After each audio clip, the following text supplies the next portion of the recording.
নমস্কার বন্ধুরা, পুজো দিতে এসেছিলাম। সে আমাদের রাম ঠাকুরের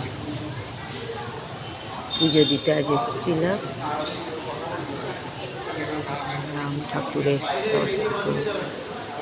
সকাল আছে। এই যে সুন্দর ছেলের সাথে পুজো দিতে এসেছি। ছেলে আমার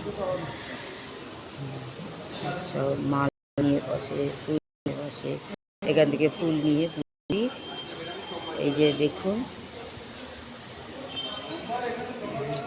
বজরংবলী ঠাকুর এখানে পুজো দিই, সব জায়গায় পুজো দিই আমরা। সুন্দর এই যে এখানে কত ঠাকুর আমাদের। এই যে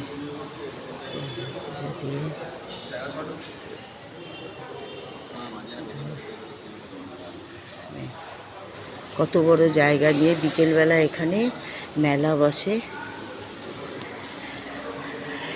রামনবমীর দিন রাম ঠাকুর আসে, আর শ্রাবণ মাসের শেষ রোববার ঠাকুর নিরঞ্জন হয়। আর ওইদিকে দেখুন বাজার বসেছে, আর বিকেলবেলা এখানে সব কত রকম মেলা বসে, কত রকম জিনিস নিয়ে। আর এই যে রাম ঠাকুরের এটা সব সময় থাকে, 12 মাস এখানে রাম ঠাকুর থাকেন। এই যে আপনারা দেখতে পাচ্ছেন কি না জানি না, এখন দরজা খোলেনি, এবার দরজা খুলে দেবে। আমি তো সকাল সকাল এসে পুজোটা দিলাম। দেখুন দূর থেকে আমাদের রাম ঠাকুরকে কত সুন্দর লাগছে, অপূর্ব দৃশ্য, অপূর্ব সুন্দর। প্রচণ্ড জাগ্রত ঠাকুর, মা ঠাকুর আমাদের সব মনোবাসনা পূর্ণ করেন, সবাইকে ভালো রাখেন, ভালো থেকে থাকেন, আমরাও ভালো থাকি, আশীর্বাদ করো। দেখুন চারিদিকে সবাই পুজো দিতে আসছে। আবার ভোগের কুপন কাটা হয়, 1:30টার সময় ভোগ দেয়।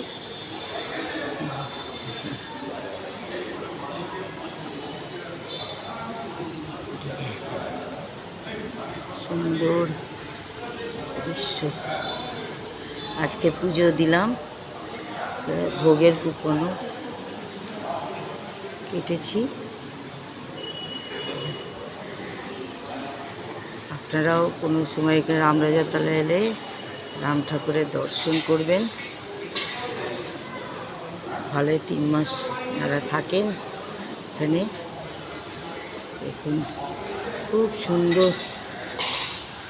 এই যেখানে সব মালা ফুল সব এখান থেকে নিয়ে সব অনেক দূর দূরান্ত থেকে আসে।